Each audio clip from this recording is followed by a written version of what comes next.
Here we go. Luka's dazzling game winner. Watch it. You call that luck, or is that skill? Jadeveon Clowney has a new home. Is he going to be a game changer out in Cleveland? And Justin Fields made the throw yesterday. Was it overrated, underrated, or properly rated? With that, we say good Thursday morning, everyone. Look at that throw. Welcome to First Things First. Jenna, Nick, Brandon, who's all set, and Kevin Wild. Brandon, your Jets, those Jets were there. You think that changed their minds at all? They were there. Jenna, I hope so. Look at this. Unbelievable. Let's go, Jets. Right to the H in Ohio. That is quite a throw.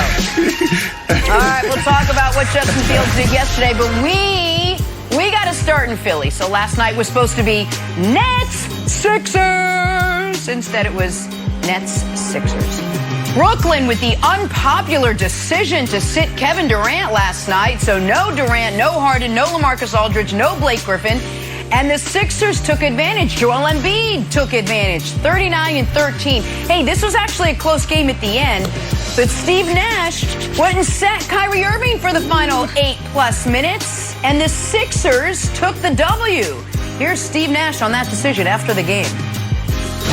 A little bit, would have thought about it. But really, I didn't want to take the group out that was doing so well. They put their starters back in. I think I wanted to reward those guys for playing as well as they did. Kyrie was amazing for us tonight, but he also has had a few days off. I didn't want to put him back in and risk any sort of return to play injury. What? All right, Brandon, please explain. What did you make of Nash leaving Kyrie on the bench with a chance to beat the Sixers last night? Listen, some people won't love it, all right? Some people hate it. But the Nets showed their hand, Jenna. That's all that was, is them showing their hand last night that they're not worried about the regular season. What they're worried about is making sure they get these guys to the playoffs full strength. That's what they're worried about, because everything else is taken care of. We're talking about a team that's sitting right there behind the 76ers after last night's loss in the East. So they're right where they need to be. And Nick, buddy, I know you were watching the game. I wanted to call you. I was going to FaceTime you, but I wanted you to watch the game in peace. You were shaking in your boots. You were shaking in your boots. We're talking about 8 minutes left in the game, down 22 points. And you have our JV squad. No Harden, no LaMarcus Aldridge, no Blake Griffin. Right. You took Kyrie out the game, and these boys pull within 3. Yeah, I know the controversial decision. Oh, why didn't they put him back in? Because they're not worried about it. But we're talking about our JV team coming in this game, playing with so much momentum, so much confidence, so much tenacity, and almost getting it done. I'm telling you right now, I'm walking away from this game, Nick, more confident than ever, buddy. Well, I actually understand why you would. And even though if the JV team staged the comeback, I guess it was the semi-varsity that, played the first 40 minutes and was down by 22 and Embiid was having their way with them. But I understand why you'd be more confident. And the Nets certainly are confident. The Nets are so confident, they have decided that seeding and the regular season and tiebreakers are totally irrelevant, because they clearly believe they are simply far and away the best team in basketball. I disagree with them. And Kevin Wildes, I'm going to look into my old crystal ball, and I'm going to give you a very precise prediction. It is mid-June. The Philadelphia 76ers are resting at home in Philly, having dispatched of their first 2 playoff opponents in relatively easy manner. Joel Embiid playing inspired basketball after believing he's been snubbed for the MVP. They're sitting at home wondering, who are we going to play in the Eastern Conference Finals? And about 90 miles to the east, the Brooklyn Nets are boarding a plane because they have a Game 6 in Milwaukee that they have to go play to even get to those Eastern Conference Finals. And on that flight, Steve Nash is going to be talking to Mike D'Antoni and say, I think I might have screwed up that middle of April. When I had the opportunity to play Kevin Durant in the swing game against the Sixers and instead decided to play him against the Timberwolves because I wanted to, quote, help our team get over the loss to the Lakers. And then in that game against the Sixers, when our team was dead in the water, and then all of a sudden, it's a 5-point game with 2.5 minutes left.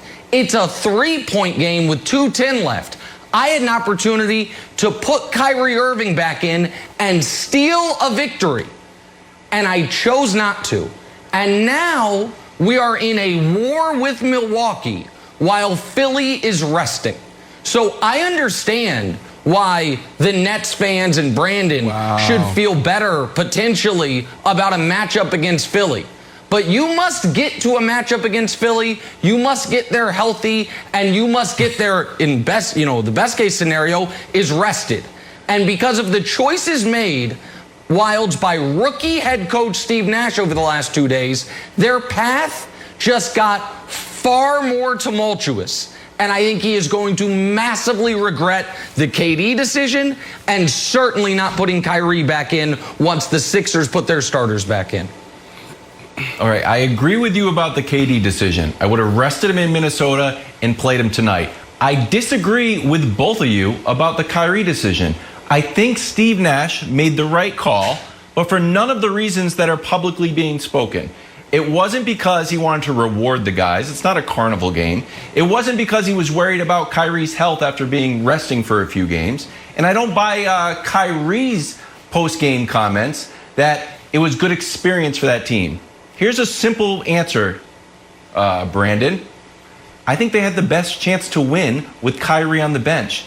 Basketball is a game of runs and momentum, and everybody was into it. That unit was playing great. They were on a 19-2 run, and I hate to say it, even the refs were into it, because I'm not going to blame Philly for blowing the lead when there was multiple calls of Embiid getting hacked and Ben Simmons being pushed down that the refs were like, wow, momentum, this is rolling. I felt fine with it, Brandon, because that unit was playing so well. They were playing so well, not only on offense but on the defensive side. Look what they unpacked. Every time Embiid got the ball at the perimeter, what happened? They went out there and double teamed them. They made everything tough for those boys. They may have showed that a little too early. Probably should have saved that for the playoffs. But let's think about this though, Nick. When you talk about this tiebreaker, how many times have we seen a tie at the top since the merger? Twice? 3 times? You act like this is something that happens all the time. So when you look at the remaining strength of the schedule, you have the 76ers sitting at 22. And guess who's sitting at 9? The Nets. So probably in this next 5-game stretch, we'll probably see that flop. You'll see that flip between who's sitting at 1, who's sitting at 2. I would say the Nets will be at 1 in this next 5-game stretch. And then you keep talking about Steve Nash as a rookie coach. Well, doesn't LeBron James coach? He's the general manager, the coach. We keep saying that the last 5-6 years with LeBron James. Well, Steve Nash is one of the greatest players to play the game, one of the smartest players to play the game. And who's sitting next to him on the bench? It's Mike D'Antonio. We're talking about 2-time coach of the year. Exactly. So, I hear what you're saying, but at the end of the day, they showed their cards, and what they're focused on is the playoffs. Last night, you need to be confident. Everybody should be confident in the Nets and be worried about the 76ers. Okay, so listen, I agree. Listen, Nash and D'Antoni, they have some great memories they can share on those team flights of when they were together and they had playoff failures together, and when they were separate and they had playoff failures separate. Like, they have both. It's like, hey, you remember that time when you were in Houston? Remember when we were in Phoenix together? Remember when we were the 1 seed and we ended up not getting there? If you're right, though, Brandon, and the Nets still get the 1 seed, then everything I just said is meaningless. If they still get the 1 seed. But I think, maybe I'm wrong, I think you agree with me that there are, even if you think the Nets are 90%, there are only 3 teams that can credibly win the conference. It is the Nets, it is the Sixers, and it is Milwaukee. And if the standings hold and you now have to beat Milwaukee, like, the math on this is very simple. Let's say the Nets are the best team in basketball. Let's say they're a 70-30 favorite over the Bucks and a 70-30 favorite over the Sixers. Well, do you know the odds of having a 70% chance come in and then a 70% chance come in again? It's 49%, a coin flip. And then a 70% chance against the Lakers. Now you're down to about a 36% chance. What you want is your path to the finals to be as easy as possible. The Nets don't think that matters. I think they are going to end up being wrong. That's great.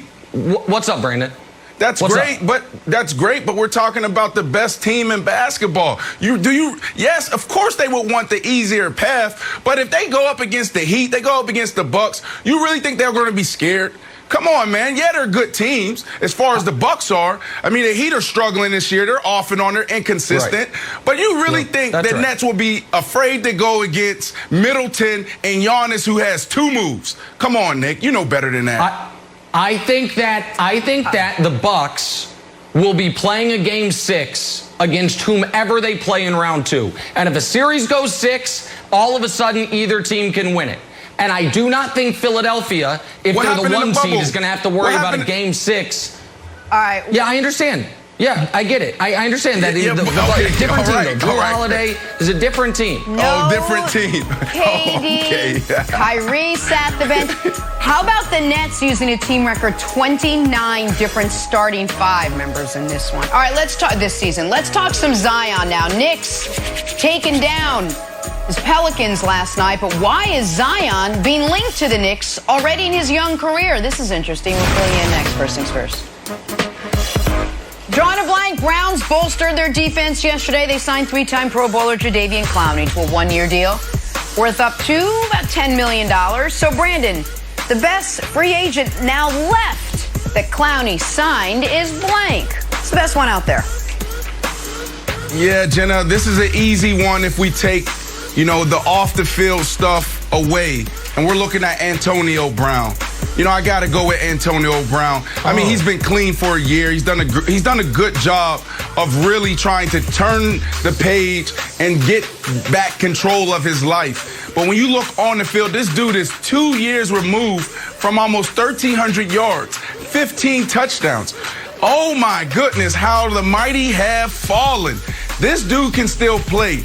We're talking about a guy that could potentially play late into his mid, 36, 37. He takes care of his body. He is a freak. He loves working out. He loves eating egg whites and chicken breast plain every single day. This dude can still do it if he's put in the right situation. There's teams out there like the Baltimore Ravens, Nick, that can use an Antonio Brown. I know the last 2 years been tough, but this is a dude that can come in and produce right away. AB is the answer. I'm going on a guy on the other side of the ball who might guard AB occasionally, and that's Richard Sherman. And he's a guy who you would be signing him for his on-the-field stuff. He's just, in 2019, he was an all-pro, but also the off-the-field. He is a great leader. He's a champion. He is a positive add to a locker room if you have a strong locker room and can deal with another strong presence. So I'm not saying that he should sign with the Kansas City Chiefs. I'm simply saying, Richard, go sign with the Chiefs. Come on. You're sick of not being in the Super Bowl. Go sign with the Chiefs. The Chiefs beat you in the Super Bowl. You couldn't cover Sammy Watkins. Sammy Watkins is gone now. Go sign with the Chiefs. Go ahead. Go. Do that, please. Do that.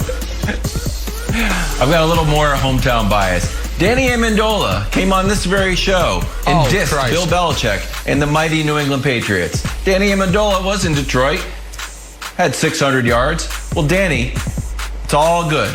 Let bygones be bygones. Bill Belichick, lucky for you, doesn't have a heart. So, yeah, maybe he shipped you off unceremoniously, but he also didn't care about you insulting him on this show. So, Danny, come on back. We need an Edelman replacement, and you're the guy. Oh, my God. I like the name Danny. On to LaShawn McCoy. Shady fired back up the Hall of Fame debate yesterday when he said he's got a good shot at making it to Canton, but that Julian Edelman does not. Brandon, LaShawn McCoy's comments are blank. Listen, it's debatable. That's what it is. I mean, you talk about LaShawn McCoy, he has 15,000 yards from scrimmage 89 touchdowns. There's only 14 running backs that has ever done that. And then there's 3 that aren't in the Hall of Fame that are currently playing. That's Shady McCoy, that's Adrian Peterson, and that's Frank Gore. So if you're looking just purely at the numbers, Nick, it's debatable. Yeah, so I think his comments are spot on in both regards. Obviously, Edelman has no shot at it, and Shady has an argument for the exact reasons Brandon mentioned. Exactly 15,000 yards from scrimmage and 89 touchdowns. Now, I think that he didn't say, I am going to make the Hall of Fame. He said, I have a good chance. I would put his chances at he has a chance. It's a legitimate case. My guess is he ends up just short, or if he makes it, he has to wait a very long time. But it's a credible case to be made. Unlike Julian Edelman, which it took our producers 6 hours to try to find 12 minutes of Julian Edelman regular season highlights to put together for his Hall of Fame video. So I'm going to go with spot on, Wilds. Oh, this catch. Never seen this catch before. My God. Well, yeah. Can you run the iconic? Can you run the iconic LaShawn McCoy play? The producers, do we have a chance to tee that? Nick, what's the iconic? Oh, remember that great play LaShawn McCoy made? I don't. It's a nice compiler. The snow game. It's a lot of touchdowns. Snow game. Okay, maybe. What about the little scamper in the snow in the blizzard? Don't remember it. Sorry, don't remember it. Is that iconic? Don't remember it. Okay. Here's the thing. My answer is rings hollow because it is interesting. They kind of have the opposite career. One guy compiles a lot in the regular season, doesn't do much in the postseason. In his quote, he said this, and you add 2 Super Bowls to go with it. I was like, man, LaShawn McCoy won 2 Super Bowls? I looked up the stats. He didn't do anything. And I know a lot of times people say, he didn't do anything, only had this many catches, this many yards, this many receptions. No, literally. No attempts, no rushing, no receptions. The bright side is, because I'm an optimist, Jenna, no fumbles. So LaShawn McCoy, who gets in first? Who gets in first, Wilds? I don't think either. Who gets in first, Wilds? Edelman or Shady?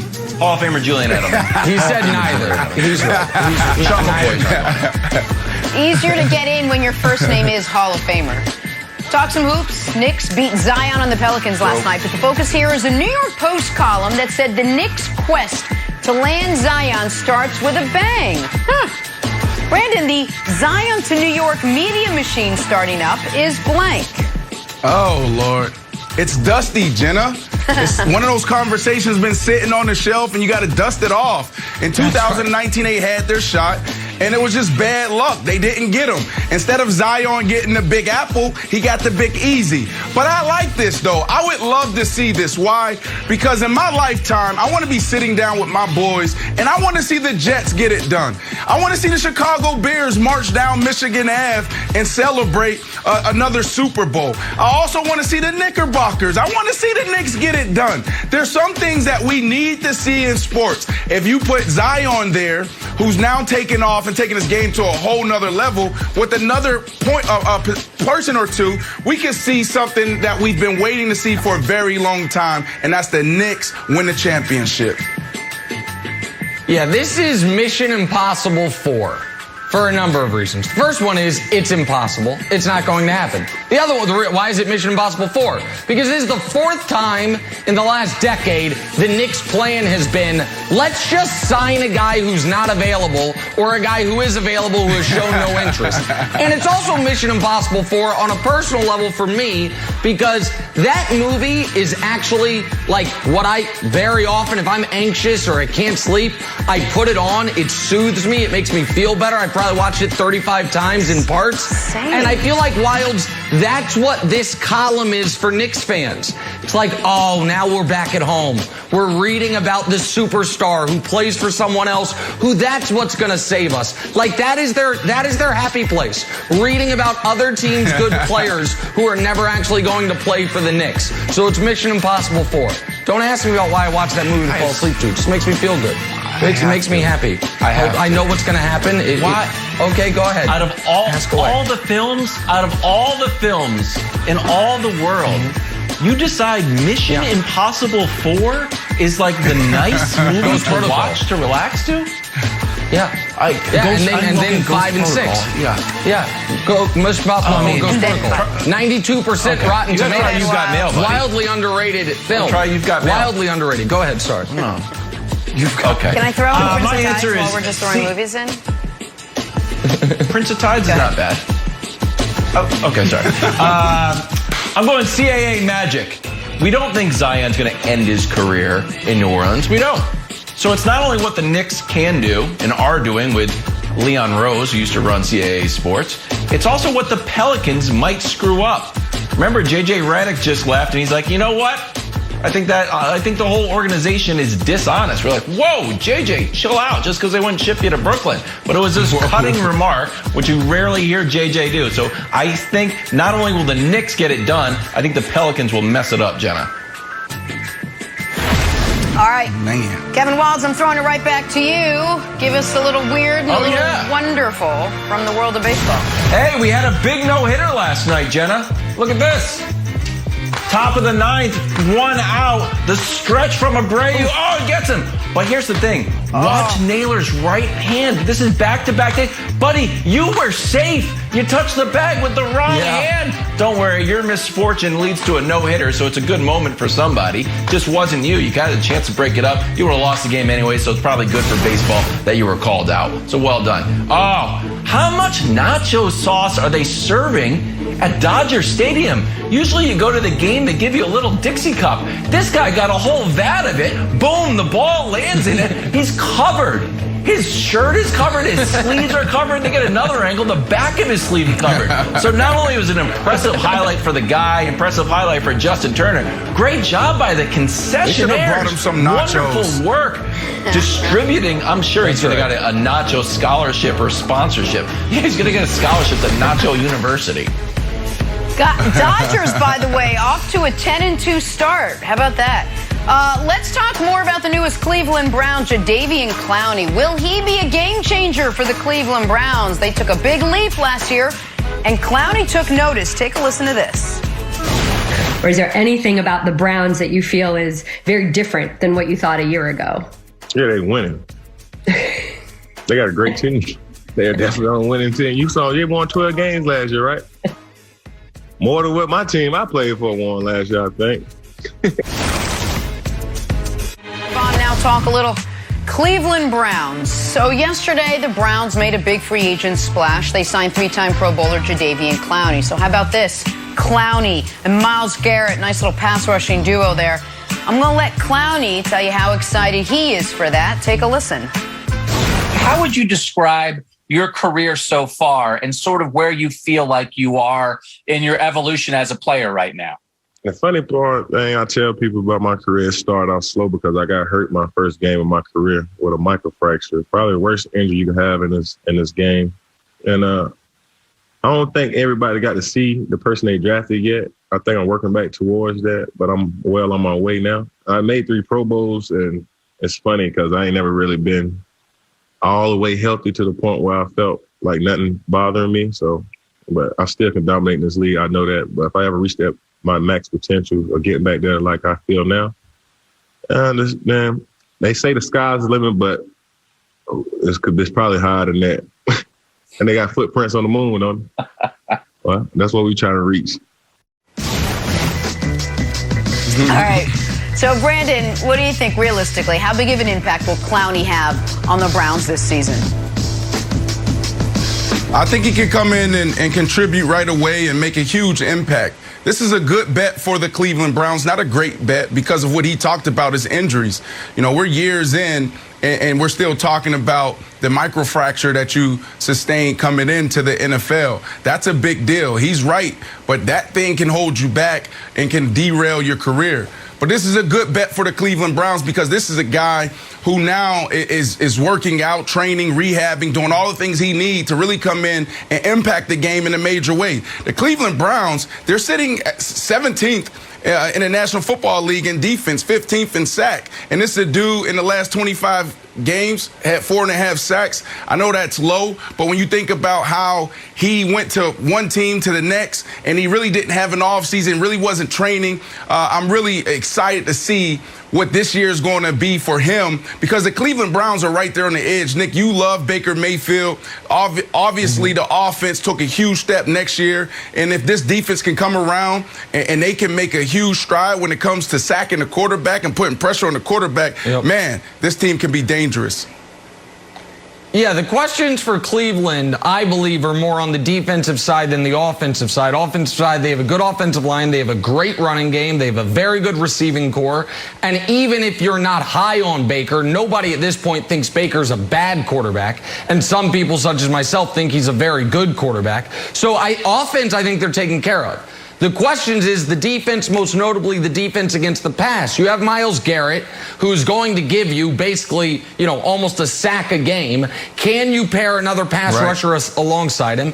And can the secondary live up to its draft status? Denzel Ward, Grant Delpit, Greedy Williams were all first or second round picks, dealt with injuries. They spent a bunch of money on Josh Johnson to bring him over. So they hope that young secondary reaches its potential, and that it's helped by bookended pass rushers in the great Myles Garrett and the potentially great Clowney. So I really like the signing, but full disclosure on this, Wilds, I cannot quit Jadeveon Clowney.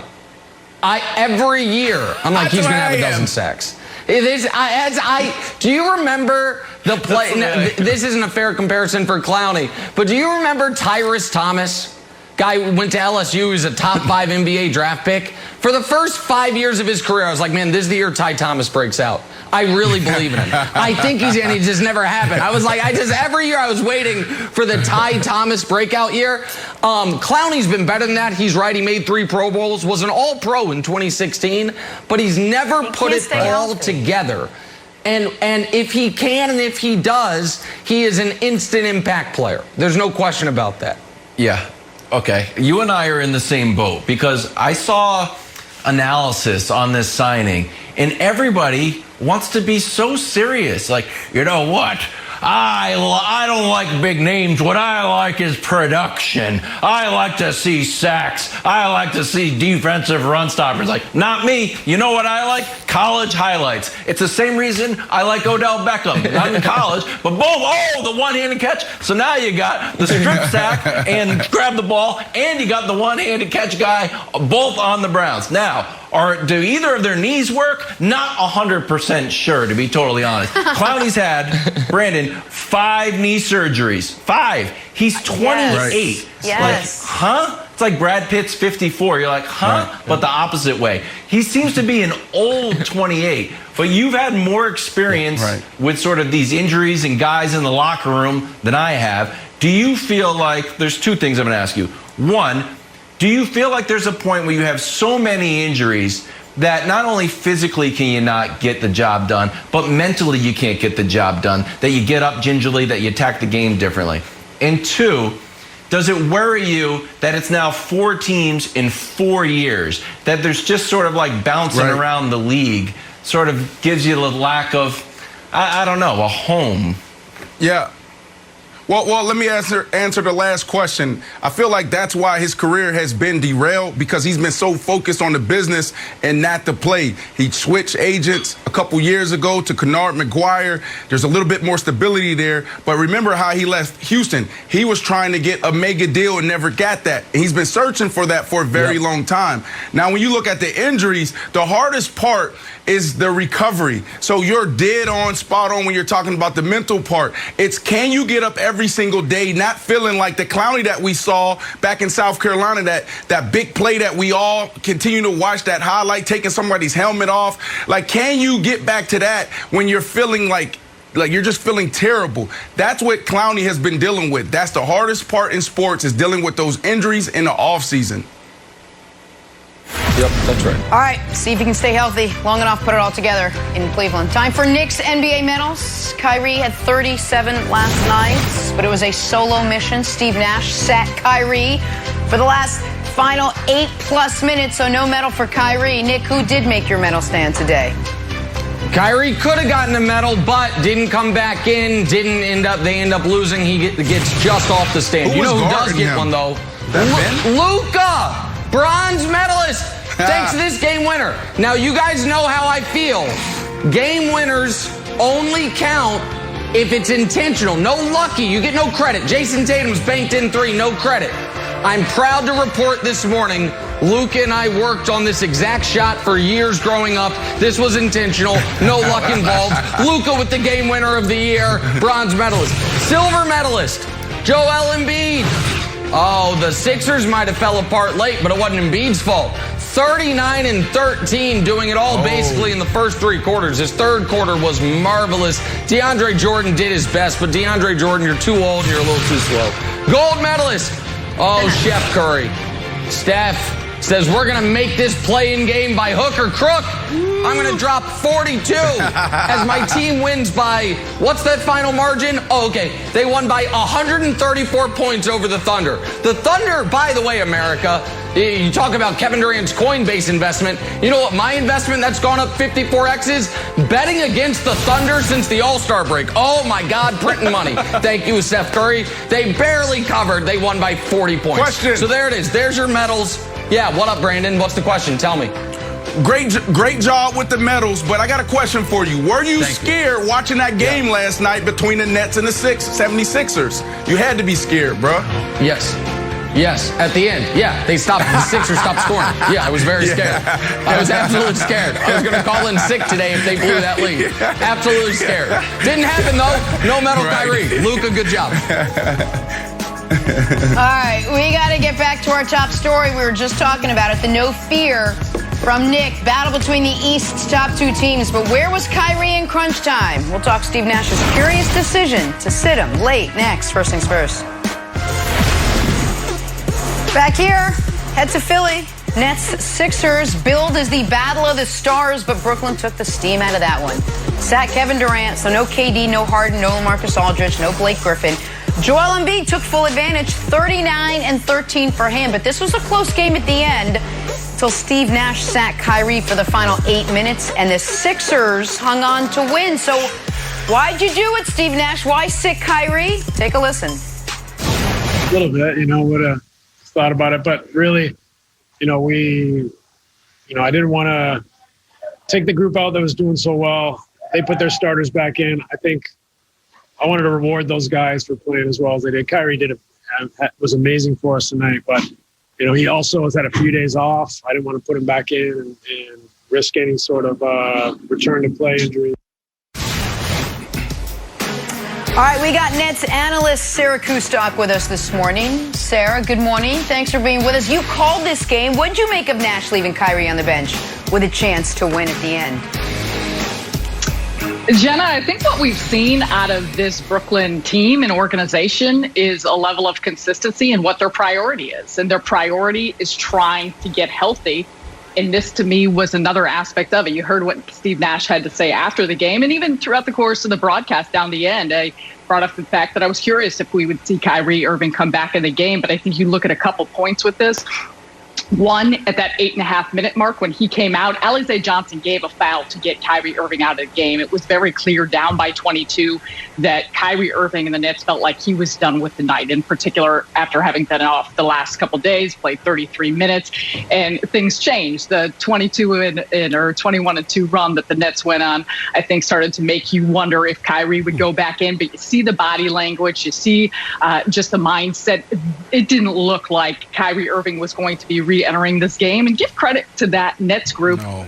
They got them back in the game, because this is the thing. And Nick, I know you know this. Brandon, you know this. All of it. When you are looking at trying to get your team ready for a title contention, a lot of circumstances like this, high leverage moments for some of these role and complementary players, they're important. We put so much value on experience. And to me, this was an opportunity for some of these guys to try and get some of that experience. And big picture wise, it's a Nets team that is still trying to get healthy. It wasn't just about one game. It's not just about the one seed. It's about making sure that down the stretch run, they're doing everything they can to try and maintain the health of these guys.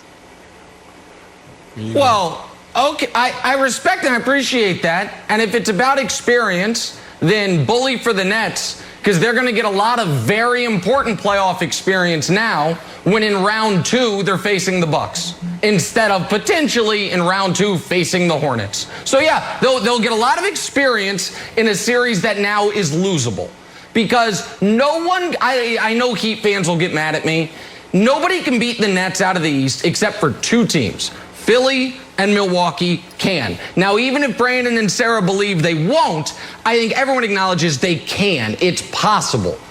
You don't want to have to play them both. And the Nets have essentially opted in now to playing them both. This is a 2-game swing in the standings because one team gets a win, one team gets a loss, and it's the tiebreaker.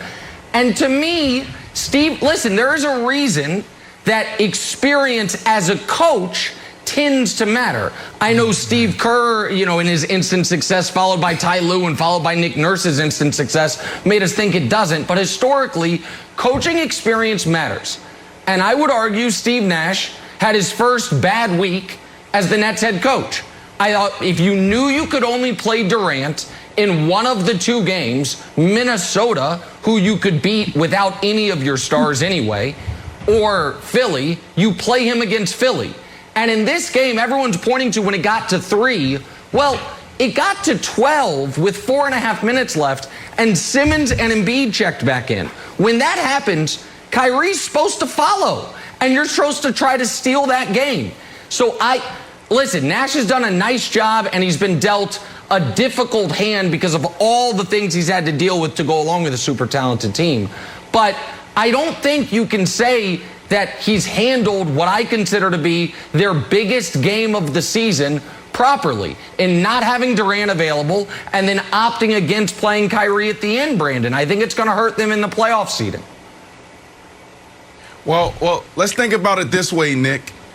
At the end, if they're standing and they're champions, will we be talking about the decisions that Steve Nash made? No. And if they were right or if they are wrong, we're not going to be talking about it. Last night they showed their hand. They showed their cards. They're showing that their priority is getting to the playoffs healthy. Their priority is becoming the champions. That's it.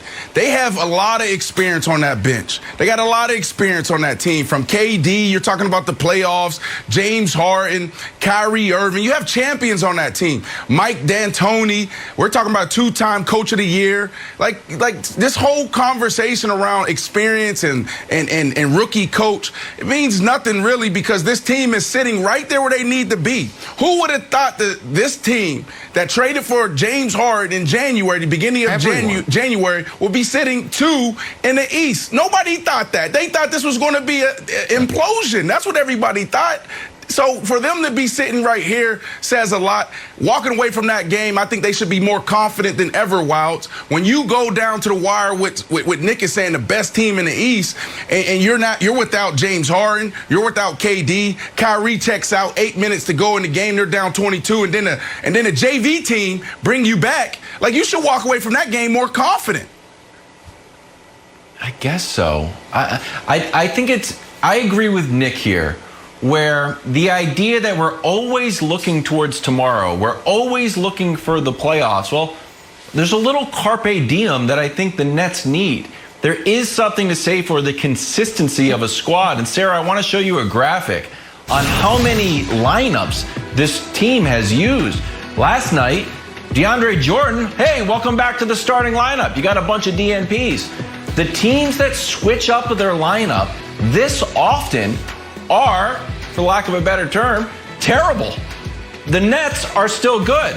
Now, on the plus side, you can say optimistically, look out, imagine how good they're going to be once they get their real starting 5. On the pessimistic side, it's like, when you get to playoffs, you have the least experienced and cohesive team in the entire league. Do you fall on the optimistic side or the pessimistic side, Sarah? I think regardless of group, I would fall on the optimistic side, just because this to me is an example of the versatility. And to go to Nick's point about this being the most important game, there's still 17 games left here in the regular season and a difference of one game. But I think overall, the perspective that you bring up, Kevin, which I think is a really good one and an interesting one, it shows to me the amount of players that have gotten a chance to get a feel for how this team wants to play.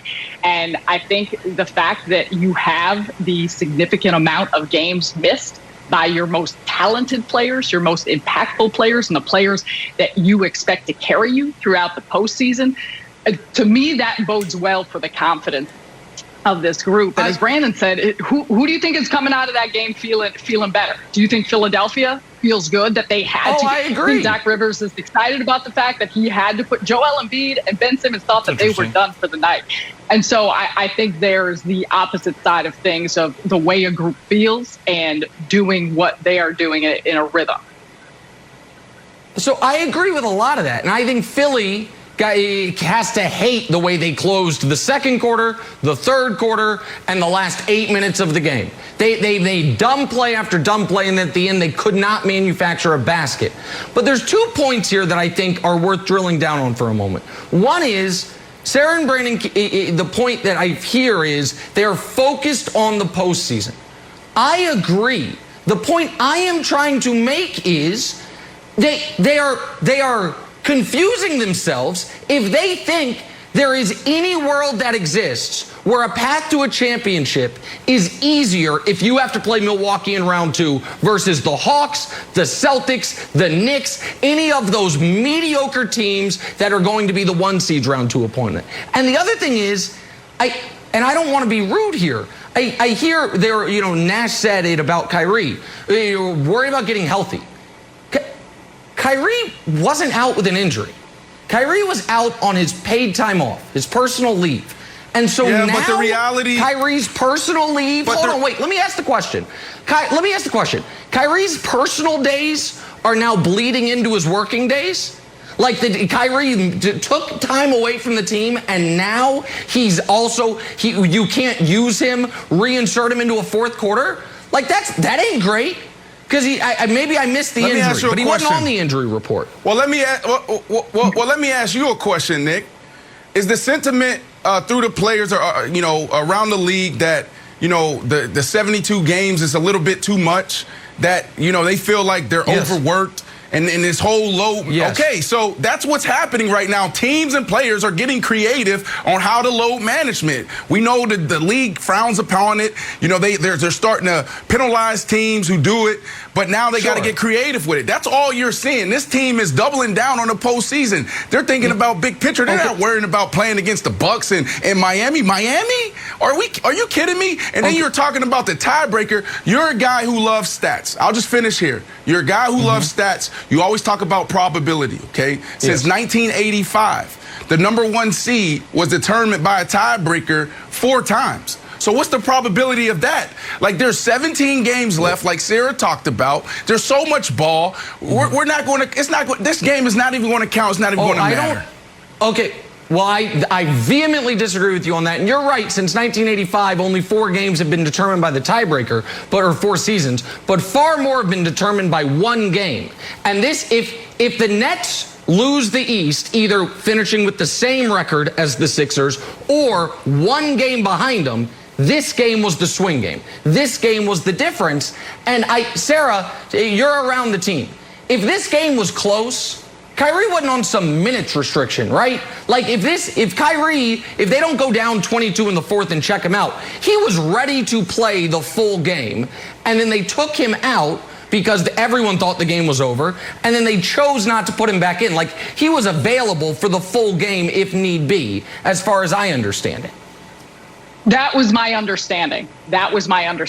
But I think it goes back to the big picture of why he was taken out, the timing he was taken out. And Nick, these are things I don't know. It's a part of the decision making of how the course of that game went.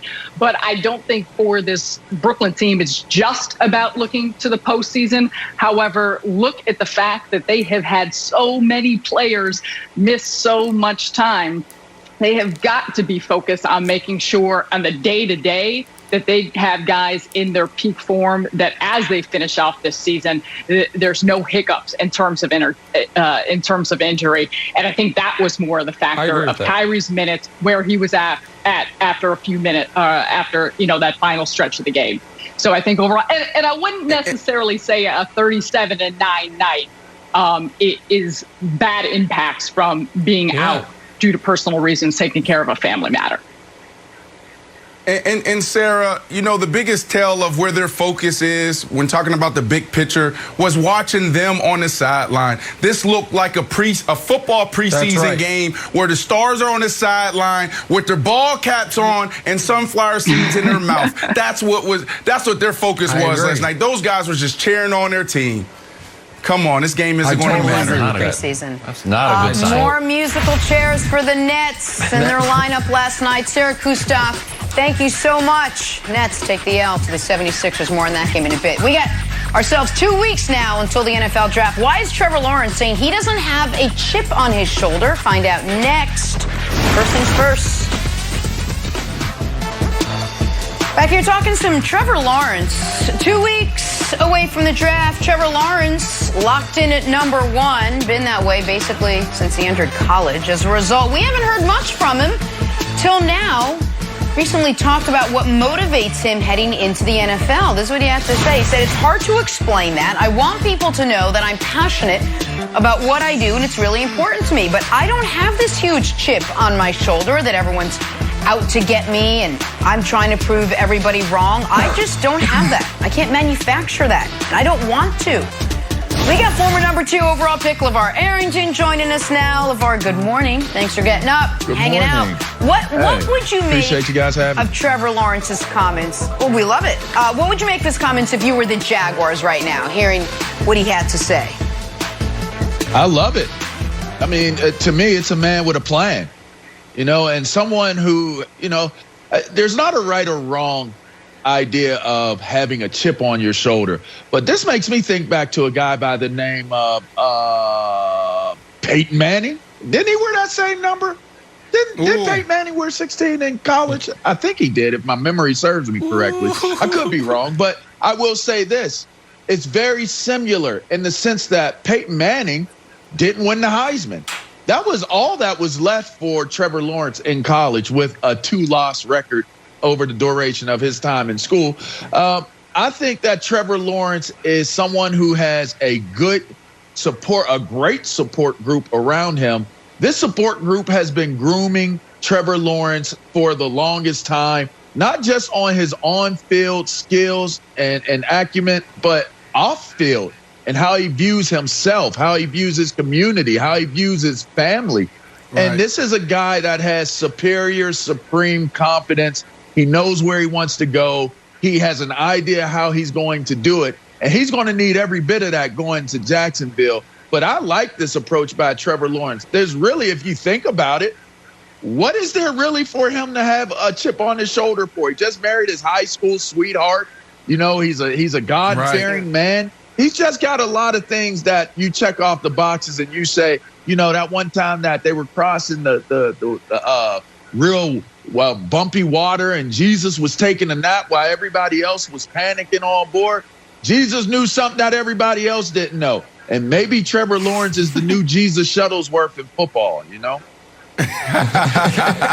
I love it.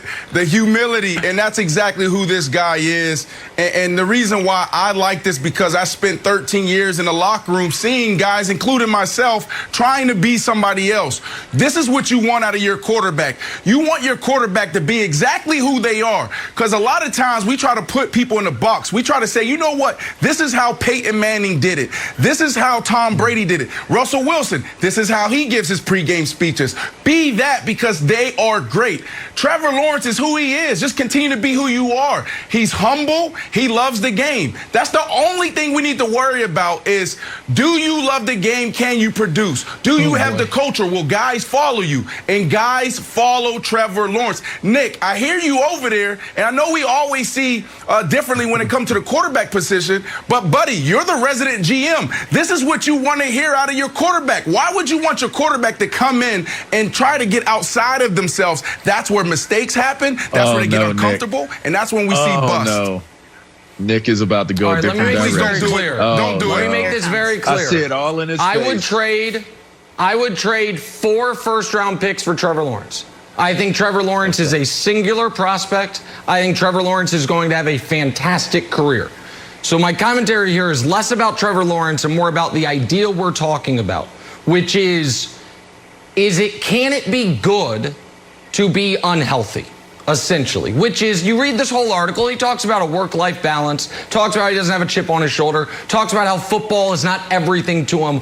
All the exact type of things you would desperately want to hear if Trevor Lawrence was your son, was your friend, was your fiance, was your brother. And if we are being honest, none of the things you want to hear if Trevor Lawrence is your quarterback. Now, Trevor Lawrence so good, I don't think it's going to matter. And this is a very unpopular stance amongst a millennial, which I am, media members. But it is, I believe, a true fact from history. The most successful people typically are unhealthy, unbalanced, and a little off. And they aren't super happy. They don't have a great work-life balance. They are maniacally focused on their craft, which is, again, not how I would want any of my kids to lead their life. But if you're saying I'm a Jags fan, you probably are really just rooting for the clothes. And you kind of do want your guy to be maniacally focused. Now, again, I think Trevor Lawrence is going to be a superstar. But Wilds, I think it has become very in vogue to act as if there is not a trade-off in a work-life balance. Because it's like, no, it's what everyone should shoot for. Okay, sure. We'd be a healthier society. But I don't think Steve Jobs had a great work-life balance. I just don't. Maybe I'm wrong. I don't think Bezos, when he was building Amazon, was like, okay, hey guys, no emails on the weekend. It's time for me to unwind. Nope, not how it works. Doesn't seem like Jordan did either, by the way. Jordan seemed maniacally focused. No, if you read the whole article, they talk about it. Well, no. But it was not just the chip on your shoulder. The whole thing is about how, like, I'm not going to live and die with what happens with my football team, and win or lose. And now maybe it's because he's very rarely lost. I applaud him for that. Wilds, I don't think that's necessarily the greatest approach if you want to be the greatest. And I think a lot of history backs me up on that. Okay. I agree with you to a certain extent. However, we know there has been a fetishization of rise and grind, and it's been perpetrated by the media, by the fans, and by sneaker companies. Oh, what time you were at the gym? I got to the gym at 3:30 in the morning. Right. And then you read the research like, you know what? You should actually get 10 hours of sleep if you're an elite athlete. Oh, okay. Oh, I'm still mad I got drafted behind Joe Blow. Oh, not me. It's actually better to have a short memory. Make it easy. Oh, I play angry. I grit my teeth and I want to kill somebody. I'm out for blood. Oh, not Steve Kerr. Steve Kerr out there like, you know what? Better to play with joy and better to relax. Like, do I think Usain Bolt is there every day before he gets done, does his sprinting? That he's it's documented. He's not one of them big time. I lost a race when I was in 7th grade. He's like, no, he's chill. He's smiling. He's relaxing. And I do think there's a little bit of a generational shift, Nick, but I think the pivot point was Jordan. That because Jordan was so maniacal and up to the point where we saw in the documentary that he still had grudges, the media fell in line with that. And now we force all of our great athletes to talk like that. Do I think it was a mistake for Trevor Lawrence to say this? No, because I think it was honest. I think you guys are right. However, if I was his publicist, would I be like, hey, you know what? Let's pass on that Sports Illustrated article? Yeah, I would have. Because I think fans want to consume the rising grind fetish. I don't know, Brandon. I loved it. It's just like a simple thing. Listen, we just that's what we want as fans. Here's the deal. I live this, right? So all your points are valid. I understand what Nick is saying, but here's the deal. In the locker room, I've seen so many guys flame out because they try to be somebody else. Even me as a wide receiver, when I first got in the league, what I would do is I would have our video department every offseason give me the top 10 wide receivers. We're talking about Reggie Wayne. We're talking about Marvin Harrison, Chad Ochocinco, T.O., Randy Moss, et cetera, Steve Smith, like all the guys, Larry Fitzgerald, and I would watch everybody. And then what I found myself doing was trying to be like them. And then around year 4, there was a shift. I read this book called Good to Great. And then it was like, what is your hedgehog? What makes you the best at what you do, and stick to that? And I start leaning to, I am the biggest and strongest wide receiver in the NFL. So every time a DB stand in front of me, they're going to feel exactly that. I don't have sweet feet like Chad Ochocinco. I can't run fast like Randy Moss. That's not my game. So I've seen so many guys, especially at the quarterback position, come in and say, you got to be this type of quarterback. You got to be a pocket passer, or you got to lead like Tom Brady, or you got to manage the line of scrimmage like Peyton Manning. And they flame out. Find out who you are and stick to that. My last thing I would say, LeVar, is this. Every time I meet a young athlete, I give them 2 books, both by Dan Millman, The Way of the Peaceful Warrior, and then also Body, Mind, Mastery, because that teaches the athletes how not to be what Nick is saying, where you can have a little bit of health, you can have some balance, and still be a high performer on the field. And when you get off the field or the court or the pitch, you know you're balanced and you're not who you were when the lights were on. You know, I always have my guys watch The Count of Monte Cristo, because there are a lot of messages, a lot of jewels in that movie. And I think that as I look at this and I think about how that applies to the movie, not enough time to draw all the comparisons with Trevor Lawrence, but Trevor Lawrence is like he's like a Dantes, you know, he's like a Count of Monte Cristo. He found the treasure, right? And he's coming into the league as someone with all this expectation of who he's going to be identity-wise. And you know what? Whatever Trevor's experience in life have been, you best believe, just like that movie, he's had his struggles. He's had his things that he's had to overcome, his challenges in life. So when we think about if he's like, you know, maniacal and going crazy over if he's going to be great as a pro, I think the balance and you guys saying him looking or not having a balance or being a little off is a benefit to players. I think that if you see a guy with balance and has a sense of purpose and an idea of what their direction is, that's a far dangerous man than one who doesn't, in my humble estimation. Right.